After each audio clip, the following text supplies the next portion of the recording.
ನಿಮ್ಮ ಅನುಭವ ಹೇಗಿತ್ತು? ನೀವು ಯಾವ ಗಾಡಿ ನೋಡಕ್ ಬಂದ್ರಿ ಅಥವಾ ನೀವು ಮುಂಚೆ ಎನ್ಕ್ವೈರಿ ಮಾಡಿದ್ರಾ, ಏನ್ ಮಾಡಿದ್ರಿ ಅದನ್ನ? ಬೇರೆ ಕಡೆ ಎನ್ಕ್ವೈರಿ ಮಾಡಿದ್ದೆ.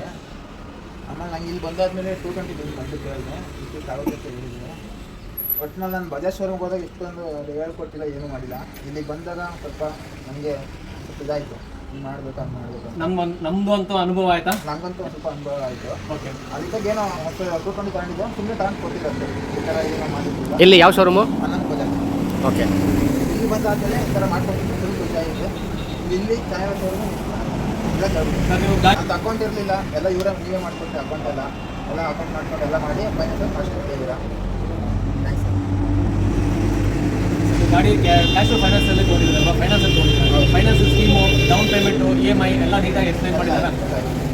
Thank you sir. ಬೇರೆ ಇನ್ನೇನಾದ್ರು ನಿಮ್ಗೆ ಸಜೆಷನ್ ಇದೆಯಾ? ಏನಾದರೂ ಇಂಪ್ರೂವ್ ಮಾಡಬೇಕು ಅಥವಾ ಏನಾದ್ರು ಸಜೆಷನ್ ಇದ್ರೆ ಹೇಳಿ ಶೋರೂಮ್ ಬಗ್ಗೆ.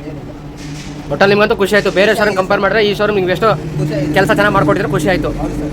ನಮ್ಮ ಫ್ರೆಂಡ್ NS ಇಲ್ಲೇ ಬಂದು NS 200 ಹಾಂ ಸಾಂಗ್ರ ಆಟ ಮಾಡೋ ಸೆಕೆಂಡ್ ತಗೊಂಡಿದ್ದ. ಓಕೆ, ಇಲ್ಲೇ ಬಂದು ಸರ್ವಿಸ್ ಮಾಡಿಸ್ಕೊಂಡು ಸರ್ವಿಸ್ ಕೂಡ ನಿಮ್ಗೆ ಸಮಾಧಾನ ಅನಿಸ್ತಾ?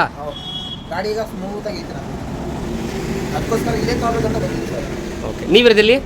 ಮುದ್ದಿನಪಳ್ಳಿ ಸರ್. ಮುದ್ದನಪಾಳ್ಯ, ಇದು ಅಂಜನಗರ ಅಂತ ಬರ್ತಲ್ಲ? ಓಕೆ, ನೀವು ಅಲ್ಲಿಂದ ಇಲ್ಲಿ ಬಂದಿರಿ ಗಾಡಿ ತೊಗೊಳಕ್ಕೆ. ಓಕೆ, ಆಯ್ತು, ಒಳ್ಳೇದಾಗಲಿ. Thank you sir. ಲಕ್ಷ್ಮೀ ಮೋಟರ್ಸ್ನ ಜಾಸ್ತಿ ರೆಕಮೆಂಡ್ ಮಾಡಿ ನಿಮ್ಮ ಫ್ರೆಂಡ್ಸ್ ಅವ್ರ ರಿಲೇಟಿವ್ಸ್ಗೆಲ್ಲ. എന്നാ സാറേ മനസ്സിലായോ?